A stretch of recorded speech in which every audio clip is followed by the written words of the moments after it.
Assalamualaikum warahmatullahi wabarakatuh. Bismillahirrahmanirrahim. Kami dari kelompok 2 akan menjelaskan tentang teori behavior terapi. Pertama-tama marilah kita panjatkan puja dan puji syukur kehadirat Allah Subhanahu wa taala, karena rahmat taufik serta hidayahnya kita selalu diberi kesehatan. Selawat serta salam semoga tetap tercurahkan kepada baginda kita Nabi besar Nabi Muhammad Shallallahu Alaihi Wasallam, yang mana syafaatnya kita nantikan kelak. Dan tak lupa pula kami ucapkan terima kasih kepada dosen pengampu mata kuliah bimbingan konseling, yakni beliau Dr. Helga Graciani Hidayat SPD MA. Langsung saja kami akan membahas tentang teori behavior terapi. Konsep dasar teori behavior terapi. Terapi behavior metodenya berfokus pada perilaku, bukan pada pikiran dan perasaan klien.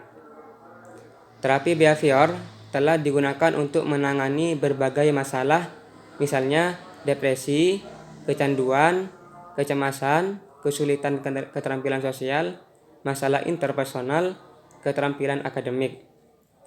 Dan perilaku terapis merasa nyaman menangani berbagai perilaku manusia. Terapi behavior mencakup penilaian, evaluasi, dan pengobatan, dan telah berhasil digunakan dengan berbagai populasi, misalnya kepada kaum dewasa, kaum anak-anak, dan kaum remaja. Dalam pengaturan yang beragam, misalnya pengaturan rumah sakit, fasilitas psikiatri, pusat kesehatan mental, dan di sekolah. Selanjutnya, terapi behavior berfokus terutama pada perilaku langsung dan bertujuan untuk menghilangkan perilaku yang tidak diinginkan dan menghasilkan perilaku yang diinginkan. Teori terapi behavior menciptakan sistem penguatan dan pengkondisian yang mungkin bekerja untuk membantu klien mengurangi perilaku yang tidak diinginkan. Nah, menurut konteks sejarah, sejak awal 1960, terapi behavior telah muncul di berbagai publikasi penting, seperti modifikasi perilaku.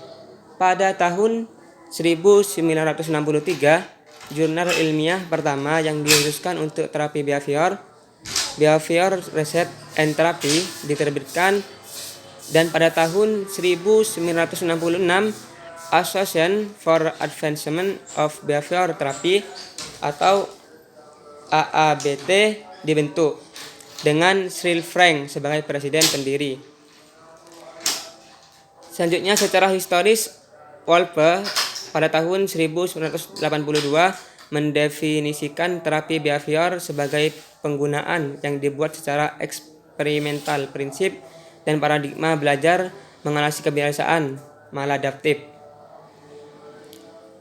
Selanjutnya, Ross pada tahun 1985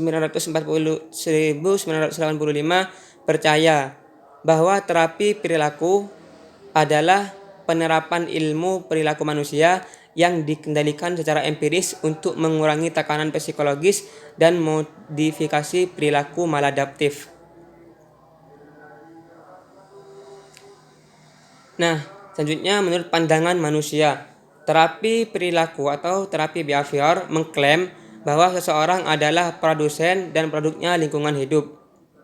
Tujuan terapi perilaku atau terapi behavior yaitu untuk meningkatkan keterampilan individu agar memiliki lebih banyak pilihan untuk menanggapi. Dengan diterapkannya terapi perilaku akan meningkatkan kebebasan individu.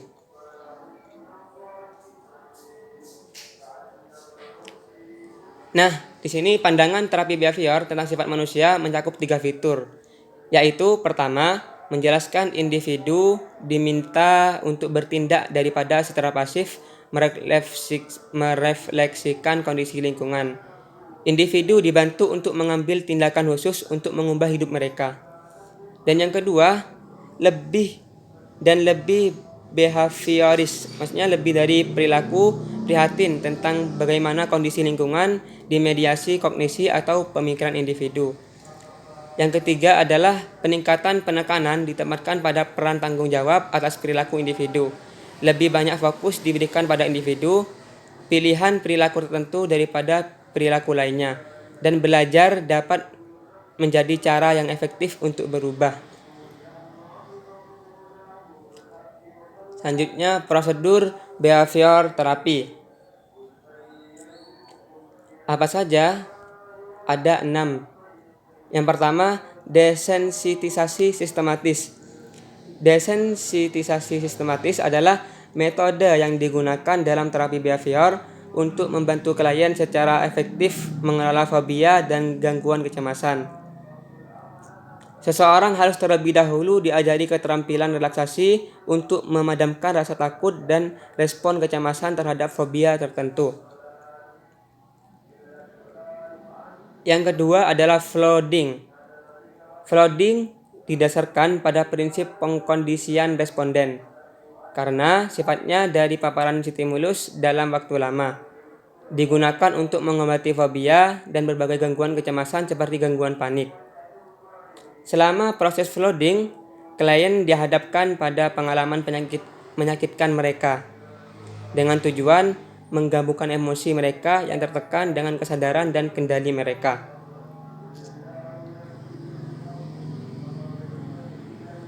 Selanjutnya yang ketiga adalah kepekaan terselubung. Kepekaan terselubung adalah pengobatan yang didasarkan pada prinsip bahwa semua perilaku adalah dipelajari dan perilaku yang tidak diinginkan dapat dihilangkan dalam situasi yang tepat. Tujuan kepekaan terselubung adalah untuk langsung menghilangkan perilaku yang tidak diinginkan itu sendiri. Selanjutnya yang keempat adalah pencegahan pemaparan dan respon. Pencegahan pemaparan dan respon adalah teknik untuk klien dengan kesulitan seperti gangguan obsesif, kompulsif, fobia, dan jenis lainnya gangguan kecemasan. Nah, pencegahan pemaparan dan respon ini dikembangkan dari konsep bahwa suatu pengobatan dicapai saat klien menghadapi ketakutan mereka sendiri dan berhenti menggunakan penghindaran mereka sebagai coping.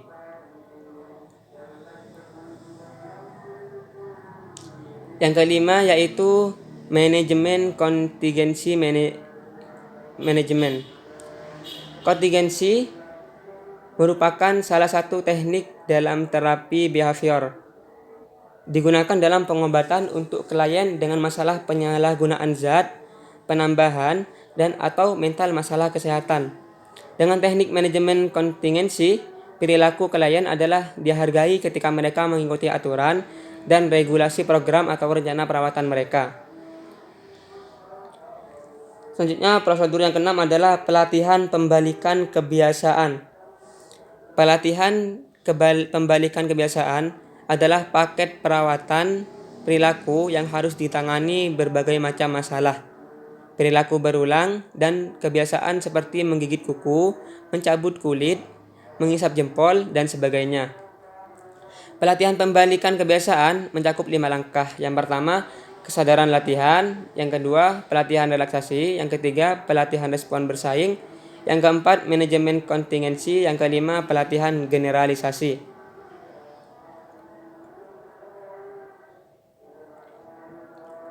Selanjutnya, tentang prinsip-prinsip teori behavior terapi. Secara keseluruhan, ada beberapa asumsi dalam terapi behavior mengenai metode inquiry. Yang pertama, ada komitmen terhadap empirisme dan metodologi ilmiah sebagai yang utama dasar untuk mengembangkan dan mengevaluasi konsep dan teknik terapeutik. Yang kedua, ada suatu komitmen terhadap landasan konseptual yang eksplisit, dapat diuji dan dapat dipalsukan. Prosedur dan hipotesis terapeutik dengan ketepatan yang cukup untuk membuat evaluasi, replikasi, dan generalisasi menjadi mungkin ditentukan. Yang keempat, ada kaitan erat dengan temuan eksperimental dari ilmu psikologi. Yang kelima, ada kesimpulan yang rendah tentang data untuk meminimalkan simpangan. Selanjutnya terkait gangguan perilaku. Terapi perilaku atau terapi behavior juga memiliki asumsi menurut Kasdin pada tahun 1979. Ada model deterministik perilaku di mana antecedent lingkungan dan konsekuensi dianggap memiliki dampak terbesar pada perilaku. Yang kedua, ada penekanan pada faktor penentu perilaku saat ini sebagai lawan historis determinan, yaitu pengalaman anak usia dini. Perilaku yang sama yang mengatur perilaku normal juga mengatur perilaku abnormal. Artinya, tidak ada perbedaan kualitatif yang memisahkan perilaku normal dari perilaku abnormal. Yang keempat, ada banyak faktor penentu perilaku. Penentu gangguan perilaku dapat bervariasi dari individu ke individu dan dari satu gangguan ke gangguan lainnya. Yang kelima, terapi perilaku atau terapi behavior menolak model penyakit bahwa perilaku abnormal adalah gejala dari penyakit yang mendasari. Sebaliknya, perilaku disfungsional ditafsirkan sebagai masalah dalam hidup, atau seperti yang dipelajari, perilaku maladaptif. Dengan demikian, perilaku disfungsional itu sendiri menjadi sasaran perubahan perilaku. Yang keenam, gangguan psikologis dapat diekspresikan dalam perilaku, kognitif, dan afektif mode. Mode ini dapat berkomunikasi dengan derajat yang berbeda karena faktor situasional dan perbedaan individu. Yang ketujuh adalah ada kekhususan relatif dari perilaku dengan situasi di mana ia terjadi bertentangan dengan keyakinan bahwa perilaku konsisten di berbagai situasi. Selanjutnya, konsep teori dari terapi behavior atau terapi perilaku. Terapi perilaku berkomitmen pada empirisme dan metodologi ilmiah sebagai dasar utama untuk mengembangkan konsep dan mengevaluasinya. Terapi perilaku adalah berkomitmen pada landasan konseptual yang implisit, dapat diuji dan dapat dipalsukan. Yang ketiga, tujuan utama terapi perilaku atau terapi behavior adalah mengobati dan memperbaiki masalah. Terapi dimulai dengan masalah klien dan berakhir dengan sukses menangani masalah klien. Semua dengan menggunakan metodologi ilmiah. Selanjutnya, dalam terapi behavior, gangguan psikologis atau masalah perilaku diartikan sebagai dipelajari dan dapat dijelaskan dengan teori pembelajaran. Terapi perilaku menerapkan teori atau prinsip pembelajaran untuk menjelaskan perilaku maladaptif dan menangani aktivitas disfungsional dengan menargetkan dan mempengaruhi perubahan perilaku. Selanjutnya, untuk klien multikultural, konselor begitu sadar bahwa teknik perilaku bisa jadi baru atau bahkan aneh bagi mereka. Dengan kata lain, konselor harus beralih dari tidak sadar secara budaya menjadi sadar dan sensitif berbagai cara menerima teknik perilaku oleh klien. Dan dengan demikian menyesuaikan teknik dengan tepat.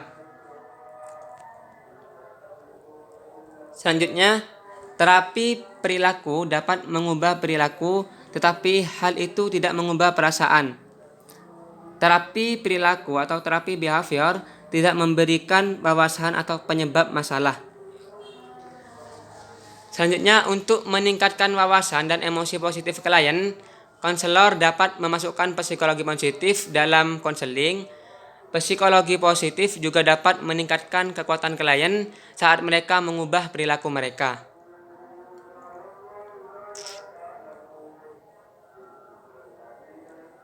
Terima kasih. Baik, sekian dari kelompok kami. Apabila ada kesalahan kata dan kurangnya materi yang memumpuni, kami dari kelompok 2 memohon maaf yang sebesar-besarnya.